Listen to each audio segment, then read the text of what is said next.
In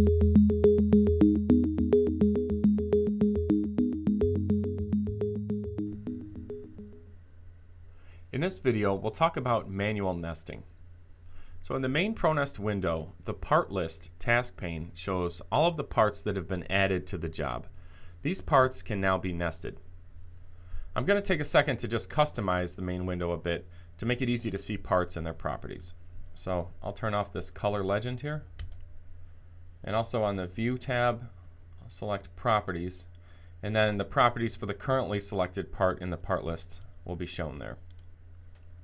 Okay, so ProNest always has an empty nest with a standard plate size selected on the main window.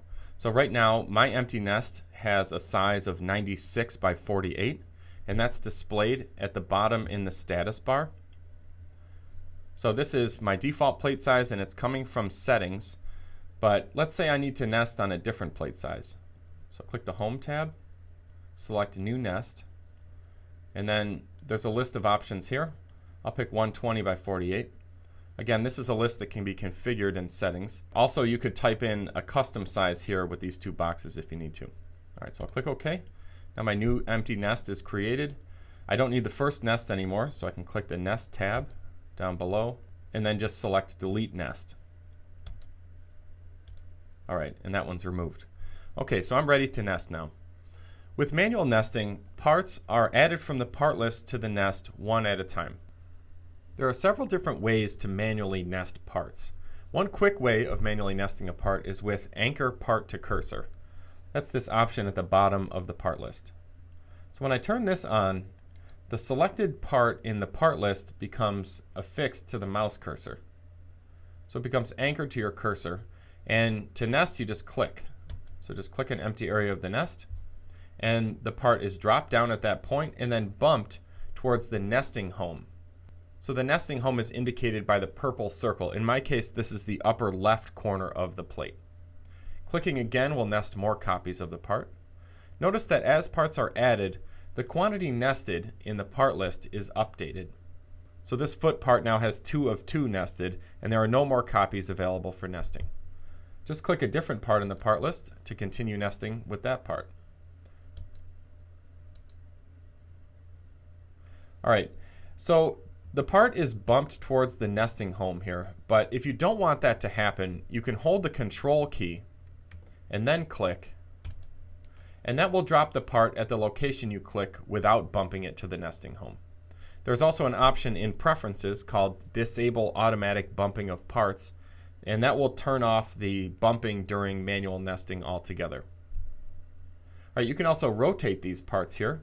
So if you just press the Control key and then move the mouse up a bit, there's some rotate options for the currently anchored part.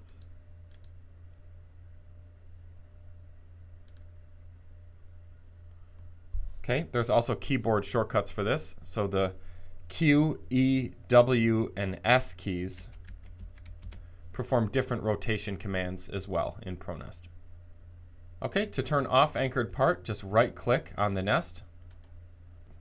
You can also clear the Anchor Part to Cursor box to do this as well.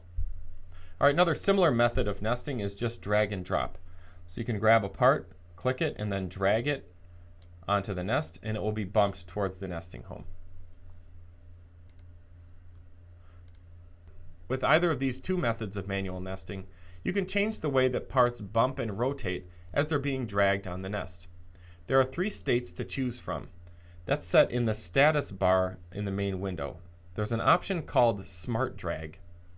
With Smart Drag on and Rotation on, which is what I have set now, the parts will bump up against neighboring parts or plate edges as they're dragged around on the nest.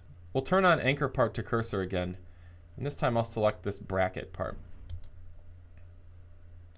So now with Smart Drag on, the part will bump up against neighboring parts or plate edges, and it will also rotate to fit.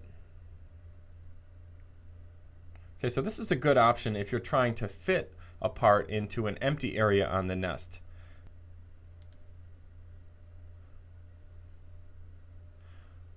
This can help you get a tight fit during manual nesting. You can also leave Smart Drag on but turn rotation off. So So just by clicking that button. And now the part will not rotate as it bumps up against other parts or the plate edge. This might be useful if you have a rectangular part. So let's say you have this rectangular part here, and you don't want it to rotate. You want the edges of the part to be squared up with the plate edges or the XY axes of your cutting machine. So now the part will bump up against neighboring parts, but it will not rotate. A third option is just to turn Smart Drag off altogether. And when that's off, the parts will not bump up against each other as they're being dragged or moved using anchor part. They also won't rotate.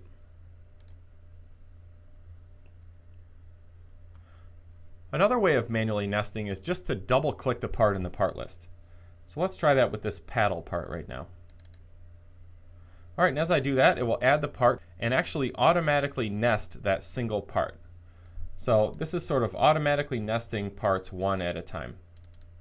So if you have a level or tier of ProNest LT that has automatic nesting, that's the Essentials or Unlimited tiers. With either of those, you can automatically nest, and so double clicking or pressing Enter will nest parts automatically. So we'll try to fit them into available areas on the nest. If you have the Smart Start tier, this will still place parts on the nest, but it will just drop them and then bump them towards the nesting home.